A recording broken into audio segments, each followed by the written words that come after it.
fixing to paint it and bring it back to life. So I'm going to pull it up. I'm going to go down to Mama's and sit at her table so I have plenty of room and paint my chicken. And I think it's going to add some beautiful color to this area. All right, y'all, today is the day. I did not realize how many of y'all were waiting on this video of me painting this chicken, but I did go on Pinterest and get me an inspiration picture. Will mine turn out exactly like it? No, but it's good to kind of have an idea per se. So I just have some cheap craft paints from Walmart, some that I had. I did have to go buy 2 colors, and then you can mix and make your own colors, and you can make this look like anything you want it to look like. But I did wash it real good. I didn't show that on video, but I did take it to the sink and wash it as good as I could, dried it off, put a fan on it to make sure it was really good and dry, and then I just started. And even just doing this little bit made so much difference in how this poor rooster was looking. So I am excited for you to see how it turns out. I am so happy with it. I love it. And believe it or not, this has sparked the mama. And now she wants to paint the chicken that I brought from my house that she's now claimed. You know, I don't know if y'all are seeing a theme here, but it seems like everything that I've brought up here and stored at my mama's, she's now claiming as her own, such as the chicken. I don't know if y'all remember when I bought that butter mold and I put it on a shelf in her kitchen to just kind of have a place for it. She's claimed that. I ain't never getting them gloves back. And so, yeah, there's a kind of a theme here. So, note to self, quit letting mama, quote unquote, borrow things until I get in my house, because now she takes claim to them.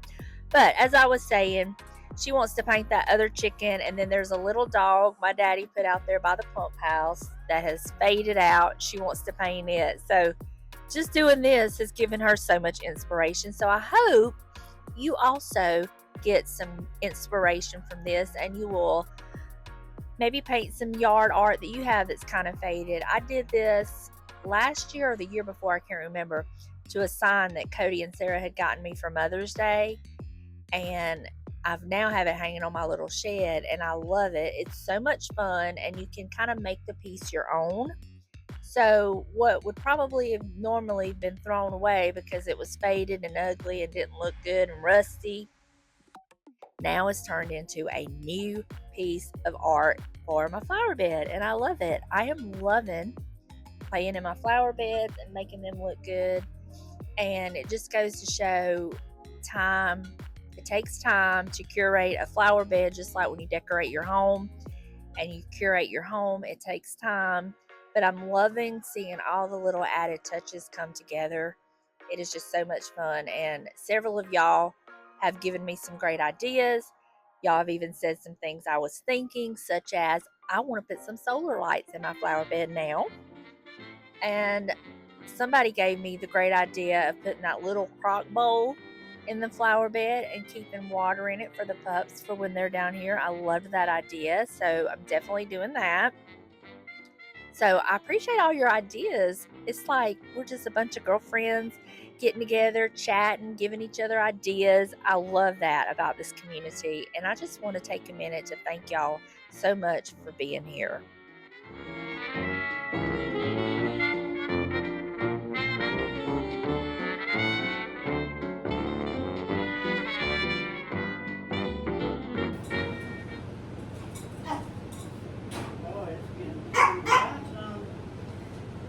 It's already looking so much better, isn't it?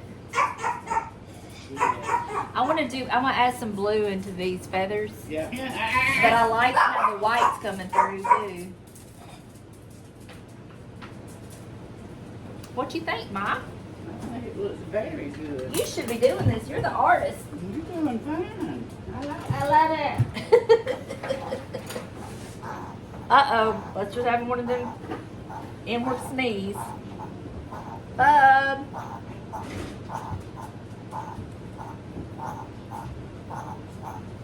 Hate when he has those things.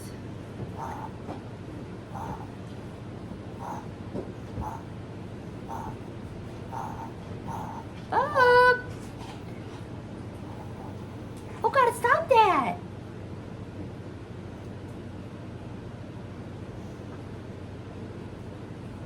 y'all, don't be looking for perfection. This is just to make it look better and less faded, and trial and error.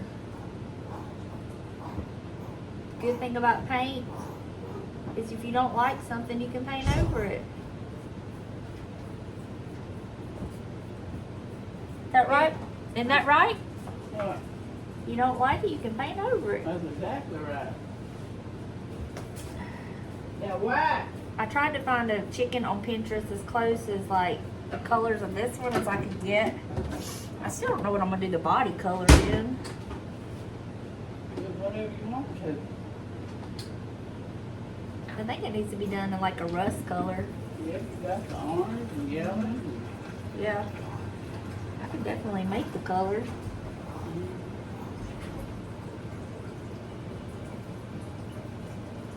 And when you get through, you just take a light color and do them And do some lighter orange through it. soft. And some yellows and golds, because that's what I'm gonna do with this. I'm letting this dry good, and I'm gonna dry brush some golds through it based on my picture. Right. It's pretty.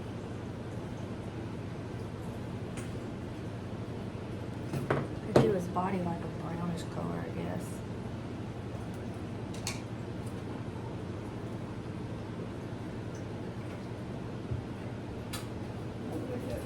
But it already looks so much better.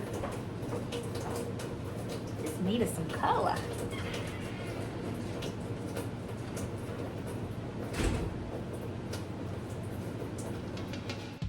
A little bit of real life there for you in the background. The reason I decided to do a voiceover because number one, I was at the mama's house, and when I got there, she was watching a TV show, and I did not want to inconvenience her. And she's like, oh, well, let me turn this off. And I was like, no, I'll just do a voiceover. You're fine. But when it gets to these feathers, there's ridges in the feathers. I don't know if you can see them really well, but I knew I was going to use that to my advantage. So once I put the saturated color on it, I then decided to paint the body rust. I did do that. That's a little bit different from my picture. But I wanted to give it like some dimension with paint. And y'all, I am no artist. This is just me just doing the best I can with the skills that I have. I just am doing the best I can. But I knew that I could use a dry brush technique on those feathers and kind of get some dimension. So once I got the body of the rooster painted, I then go back in and I'll dry brush the feathers, and then I add some more colors to the white parts of the rooster. And then y'all know I can't do a project without using my antique and wax. You just know I can't. And I had all intentions of putting the antique wax on and kind of wiping it off, but I loved how the antiquing wax on the body of the rooster gave it so much depth. And you'll see what I'm talking about in a little bit. But this is what it's looking like with just nothing special. Just solid colors. Greens, creams, red, and a rusty looking color. That's it. And you could stop right here if you wanted to. But I decided to take my hand and try some different techniques. So this is me adding a little bit of blue in there because I really wanted kind of like the blue-green, because my chicken in the picture kind of had that blue-green, those feathers, and I just loved that. So I was adding some blue, and then I'm going to end up adding some orange and some creams and some yellows, even some black. And when I get to my tail feathers and the green feathers on the rooster, I don't even wipe the paint off. I just keep the same paint on there, because it's dry brush. But then I just keep dipping it into other paint colors without even cleaning my brush. And I just think that it gives it that more organic look. I don't know. Y'all can tell me if I'm just delusional or whatever. But at this point of it, I was questioning myself. I was like, and then I was like, no, you have to trust the process. Worst case scenario, I paint it and start over, So I was just trusting the process. And there was a few times that I got a little heavy-handed in some spots and would have to go back over it and kind of you know, clean it up a little bit and start over. But this was such a fun project. And this is one of those things that I kind of have to just be in the mood to do. So that's another reason I didn't do it right away. I had to kind of get in the mood to do it, feel like doing it. But on that note, let me just say, I am feeling amazing. I have got clearance from my doctor to do some things in moderation, take lots of breaks, rest, and don't overdo it. But I can start doing some things because, you know, I am on medication and I am doing so well. So that's the only reason I've been out doing some things, is because I did get a release. I know several of y'all were concerned, and thank you so much for being concerned about me. Y'all just don't know what that does to me. It just means the world. But I also have to be wise, and I get out there early or in the evenings or something like that. And if I'm out there during the day, I take lots of breaks. So I'm taking care of myself, and I will not do what I don't feel that I can do. So that is that. I have had some questions if I'm afraid of snakes, and well, I don't like them. I'm gonna tell you that right now. But at the same time, here's what I do. Okay, I pray and ask the Lord to keep His hand on me. But at the same time, I have common sense, and I'm very aware of my surroundings. And I make sure that I have something with me to protect me, such as when I was out there with the bricks, I had a shovel with me. So I take precautions, but at the same time, I'm not going to live in fear, if that makes sense. So you have to be smart, common sense, be aware, but I'm just not going to be paralyzed by fear. And I'm going to have to, at some point, have faith in the prayers that I pray that the Lord is going to keep His hand on us. So that's what I do. And I have a healthy fear. I'm not a scaredy cat fear. I mean, I respect nature, but I'm not going to be intimidated by it. And I'm not going to go out there and just blatantly walk up to a snake. Okay. I'm not doing that. I'm not going to walk into a spider web if I see it. I'm not doing that. So just got to use common sense. But I grew up in the woods, and the Lord kept His hand on us as we were kids, and I just trust Him to do that now as we're adults. And so that's how I deal with it. But I have a healthy fear, but I don't want it to stop me from being able to do the things that I want to do. So that's what I do. But here I was putting the wax on, and I'm really liking the way that it is deepening up those colors. And this is a close-up look, and you can see all the different colors in the feathers. And it's not perfect. It's not perfect, but nothing in nature is perfect. So I love the dimension that the different colors gave the feathers. I just really was proud of how it all turned out, and I love it, and I can't wait for you to see it placed in the flower bed, and I hope you love it too.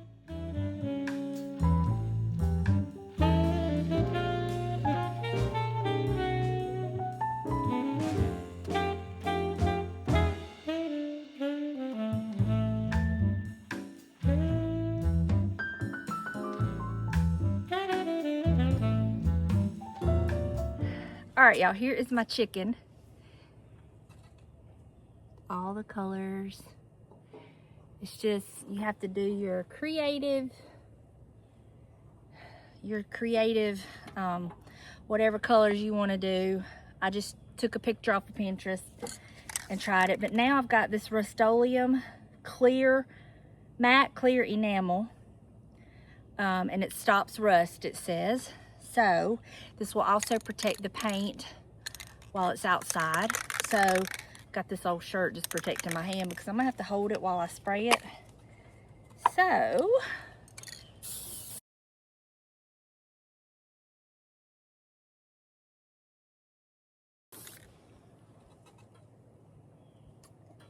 and I think he's going to be very, very handsome in the flower bed. Definitely looks better than he did look. So I'll let this dry. I think this is a quick dry. I'm gonna let this dry. And then I will set him in the flower bed.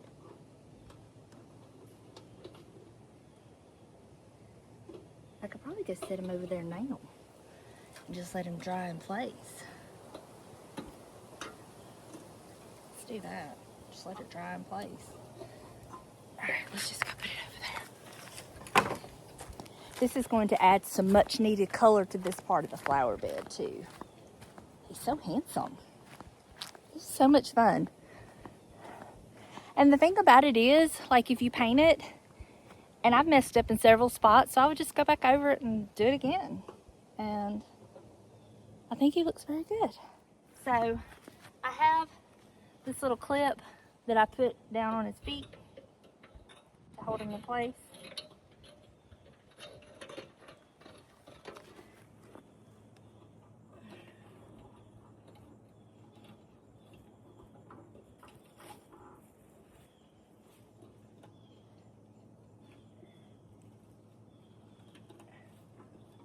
Nope. Where was you at?